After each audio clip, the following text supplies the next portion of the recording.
बच्चों, YouTube के e learning channel में आप सभी का स्वागत है। बच्चों, आपके सामने मैं कुछ जीके क्वेश्चन लेके आई हूँ।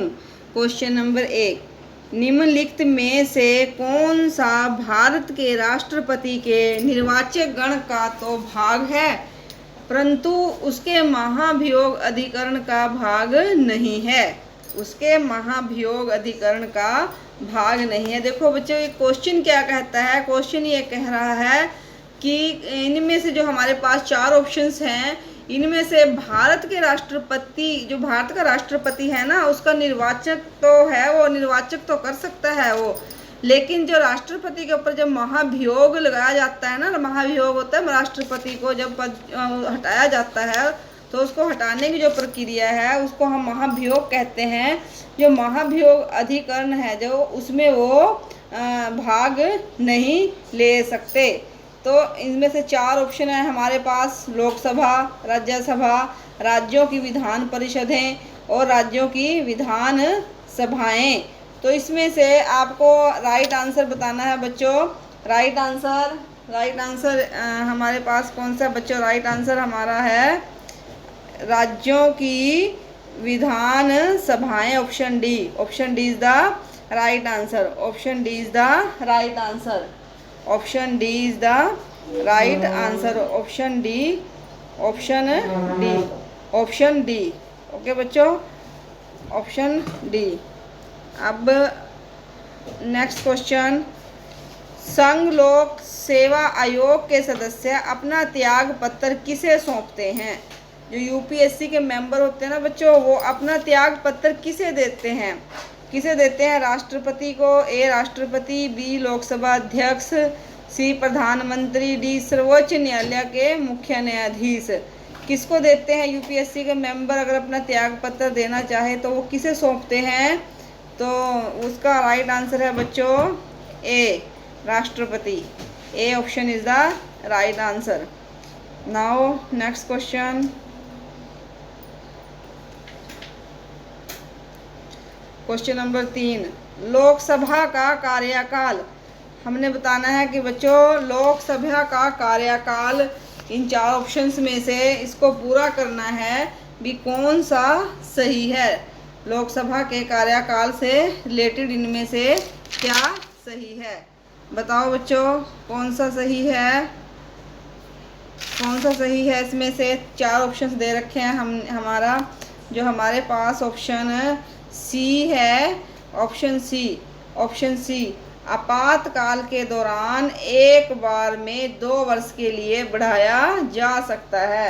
Option C is the right answer. आपातकाल, जब इमरजेंसी लग जाती है ना देश में, इमरजेंसी पावर जिस में राष्ट्रपति शासन लागू हो जाता है हमारा, अगर वो लागू हो जाए तो इमरजेंसी के दौरान एक बार में 2 वर्ष के लिए बढ़ाया जा सकता है। ठीक है बच्चों। नाउ नेक्स्ट क्वेश्चन, 12वीं पंचवर्षीय योजना की विषय वस्तु क्या थी?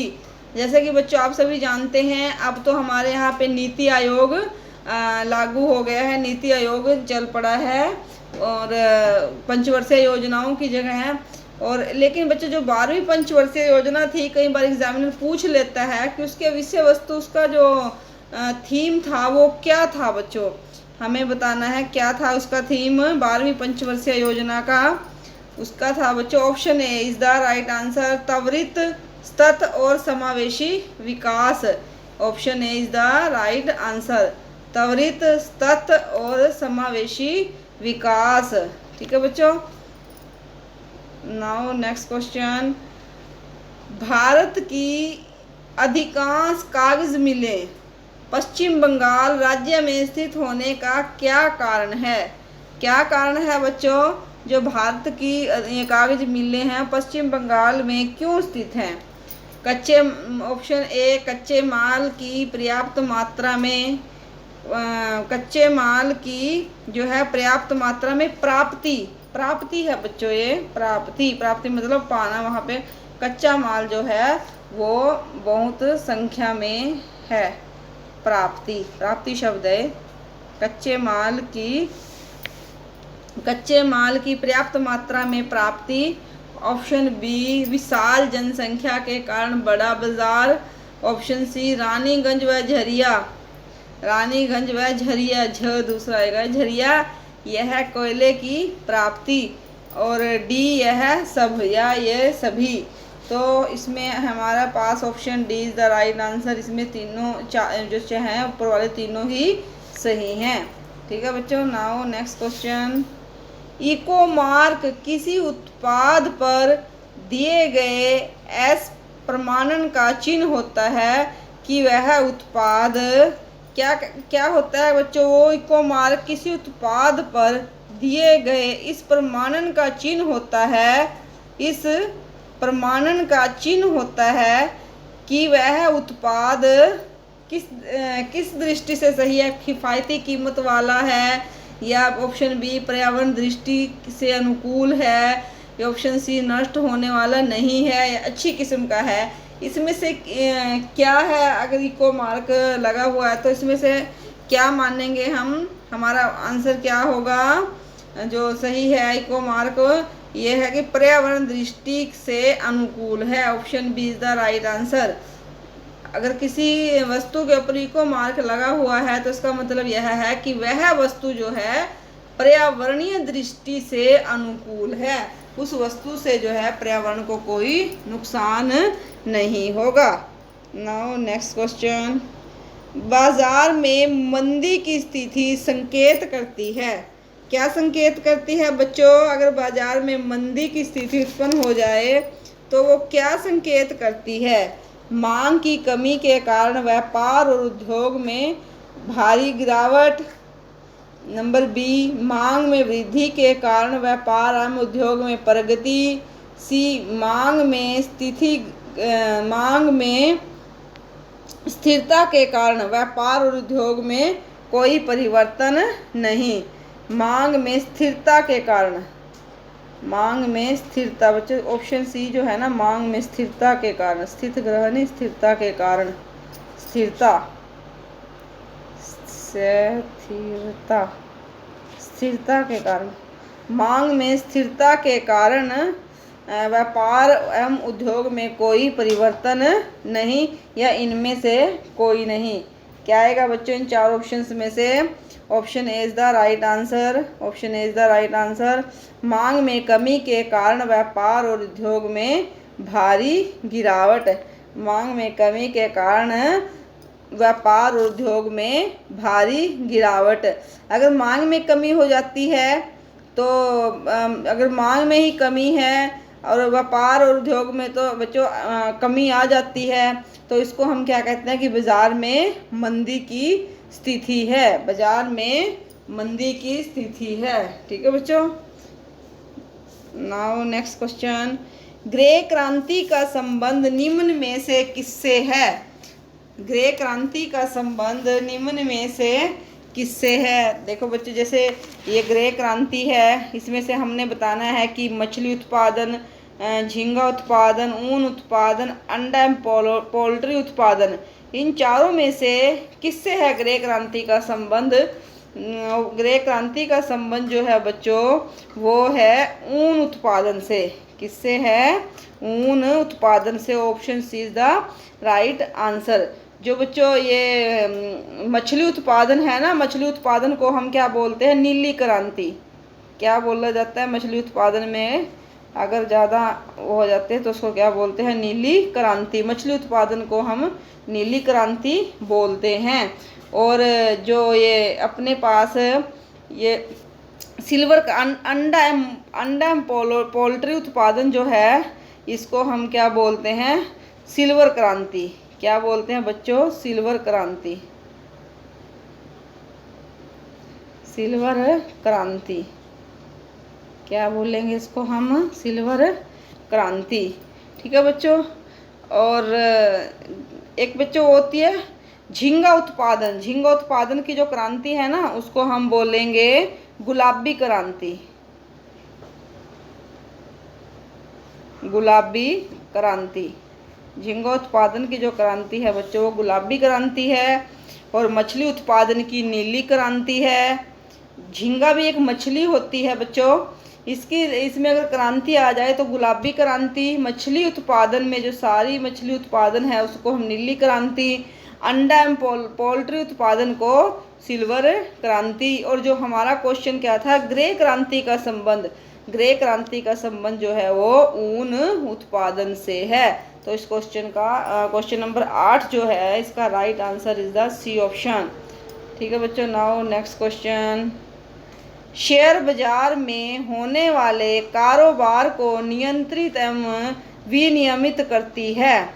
कौन करती है बच्चों? शेयर बाजार में होने वाले कारोबार, जो शेयर बाजार में हमारा कारोबार होता है ना, उसको नियंत्रित और विनियमित कौन करता है इनमें से?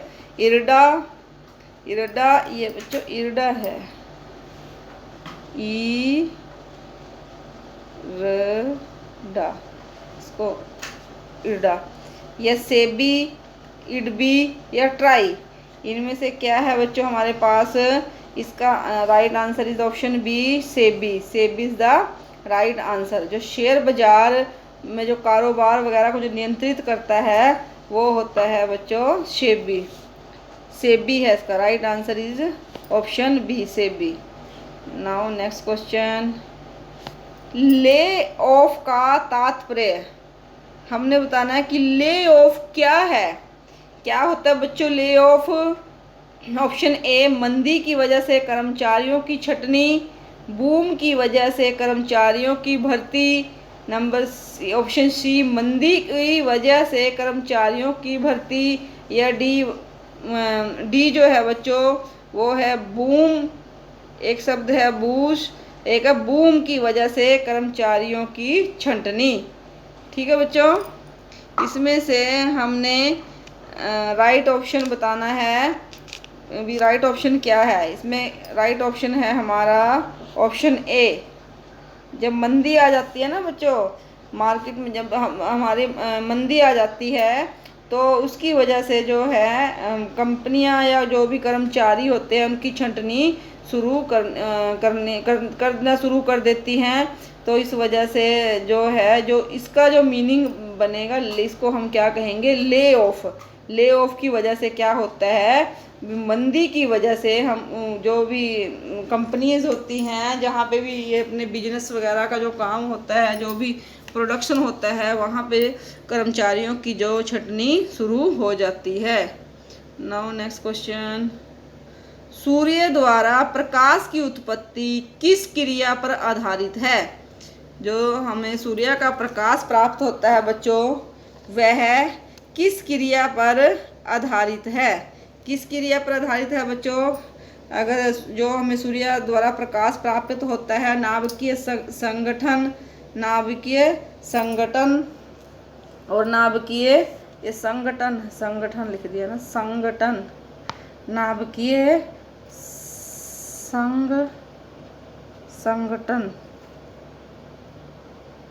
नाभिकीय संगठन, बी परमाणुीय कंपन, डी नाभिकीय संलयन, डी नाभिकीय विखंडन।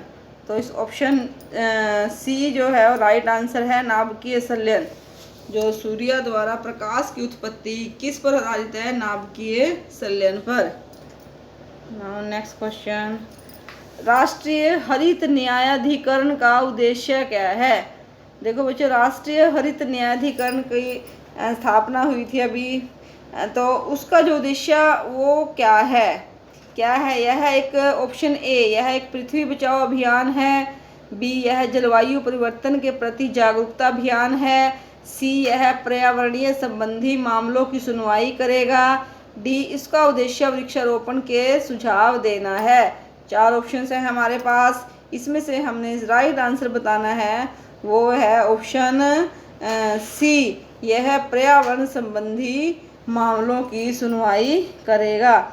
पर्यावरण से, एनवायरनमेंट से रिलेटेड जो हमारे मामले होंगे उनकी यह सुनवाई करेगा। Option C is the right answer. राष्ट्रीय हरित न्यायाधिकरण का काम क्या है? यह पर्यावरण संबंधी मामलों की सुनवाई करेगा। Now next question. राष्ट्रीय हरित न्यायाधिकरण का काम क्या है?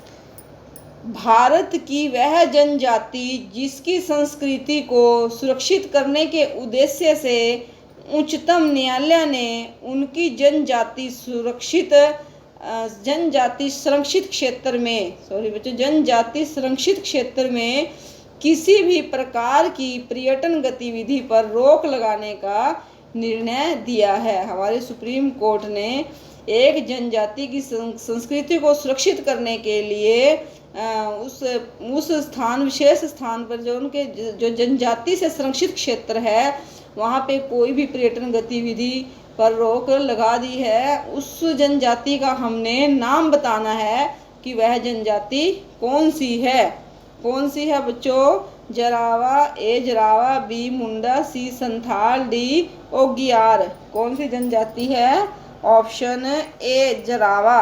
Option A is the right answer. Option A is the right answer. Now next question.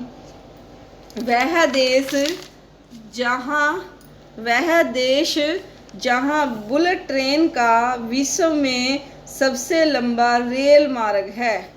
Bullet train जो है बच्चों उसका विश्व में सबसे लंबा रेल मार्ग किस देश में है? क्वेश्चन ये कहता है।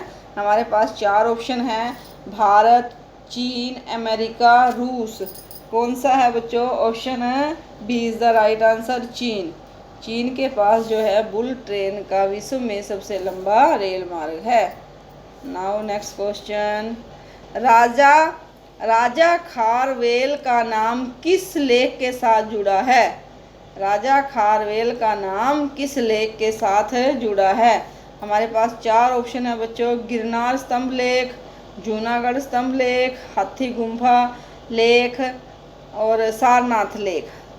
देखो बच्चों इसमें से हमने बताना है कौन सा था, और राजा खारवेल से संबंधित जो था वो था हमारा हाथी गुम्फा लेक। हाथी गुम्फा लेक, ठीक है बच्चों, हाथी गुम्फा लेक जो है वो राजा खारवेल से संबंधित लेक है। Now next question. खजुराहो मंदिर स्थापत्य के निर्माण में सहयोगी कौन थे? जो खजुराहो मंदिर थे बच्चों उनका जो निर्माण किया गया था, उसका स्थापत्य का जो निर्माण किया गया था उसके सहयोगी कौन से वंश थे? चंदेल वंश, गुर्जर प्रतिहार वंश, सी चौहान वंश, डी प्रमाद वंश। कौन सा वंश था बच्चों इनमें से? वो था बच्चों कौन सा था? चंदेल वंश। Option A is the right answer. Khajuraho मंदिर स्थापत्य के निर्माण में चंदेल सहयोगी थे। Now next question. विजयनगर के राजा कृष्णदेव राय ने गोलकुंडा का युद्ध किस राजा के साथ लड़ा? किसका युद्ध बताना है बच्चों हमने? गोलकुंडा का युद्ध किसने लड़ा था? ये विजयनगर के राजा थे कृष्णदेव राय ने गोलकुंडा का युद्ध किस राजा के साथ लड़ा? हमारे पास 4 ऑप्शन हैं, कुली कुतुब शाह, बी कुतुबुद्दीन ऐबक, सी इस्माइल आदिल खान, डी जो है गजपति। कौन सा था बच्चों वो था बच्चों Quli Qutub Shah. Option A is the right answer. Quli Qutub Shah के साथ जो है राजा कृष्णदेव राय ने गोलकुंडा का युद्ध लड़ा था। Now next question. औरंगजेब द्वारा चलाए गए जिहाद का अर्थ क्या है? औरंगजेब द्वारा चलाए गए जिहाद का अर्थ क्या है? क्या है बच्चों? दारुल हर्ब, दारुल इस्लाम, होली वार, जजिया। क्या है इसमें? Option C is the right answer, holy war. Option C is the right answer, holy war. Option C is the right answer.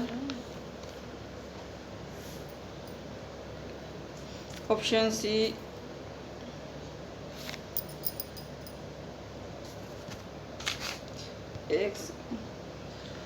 Option C is the right answer. Option C जो है बच्चों वो होली वार जो है हमारा राइट आंसर है। होली वार यह है बच्चों एक इस्लाम, ये जो शब्द है ना इस्लाम धर्म से रिलेटेड है, इस्लाम धर्म से संबंधित शब्द है ये, इस्लाम धर्म से, ठीक है बच्चों, इस्लाम धर्म से रिलेटेड शब्द है ये रिलेटेड। इसका जो मीनिंग होता है ना बच्चों, वो है धर्म युद्ध के प्रसार अथवा उसकी रक्षा के लिए लड़ा जाने वाला युद्ध। जो धर्म युद्ध, धर्म के प्रसार, ये जो है ना धर्म के प्रसार, धर्म के प्रसार अथवा उसकी रक्षा के लिए, अथवा धर्म की रक्षा के लिए, प्रसार अथवा उसकी रक्षा के लिए, उसकी रक्षा के लिए, ऊपर लिख देती हूँ ये, उसकी रक्षा के लिए लड़ा जाने वाला युद्ध, जाने वाला युद्ध होता है बच्चों ये। ठीक है, इसको हम, इस शब्द को हम क्या बोलते हैं? होली वार, होली वार शब्द। Now next question. रानी पद्मिनी का नाम अलाउद्दीन खिलजी की चित्तौड़ विजय से जोड़ा जाता है। उनके पति का नाम क्या है? किसके पति का नाम बताना है हमने? रानी पद्मिनी। रानी पद्मिनी का नाम जो है ना बच्चों, अलाउद्दीन खिलजी की चित्तौड़ विजय से, अलाउद्दीन खिलजी ने कहाँ पे विजय प्राप्त की थी? चित्तौड़ पर, उसकी वजह से जोड़ा जाता है। उसके पति का नाम क्या है? रानी पद्मिनी के पति का नाम बताना है हमने। हमारे पास 4 ऑप्शन है बच्चों, तो चारों में से जो सही आंसर है वो option C is the right answer, Rana Ratan Singh. क्या नाम है बच्चों? रानी पद्मिनी के पति का क्या नाम था? Rana Ratan Singh, Rana Ratan Singh. Now next question. अधात्विक खनिज का अच्छा उदाहरण। देखो हमारे पास 4 ऑप्शन हैं, चारों में से हमने एक बताना कि अधात्विक खनिज कौन सा है, उसका उदाहरण देना है हमने। ऑप्शन ए लोहा, बी सोना, सी अभ्रक, डी चांदी। तो क्या आएगा इसमें? Option C is the right answer, अभ्रक। अभ्रक इज द राइट आंसर। आज के इस वीडियो में इतना ही बच्चों, और आगे फिर मैं आपके लिए अच्छे से वीडियो और लेके आऊँगी। अगर आपको ये अच्छा लगे तो चैनल को लाइक और सब्सक्राइब करें। थैंक यू सो मच बच्चों फॉर वॉचिंग दिस वीडियो।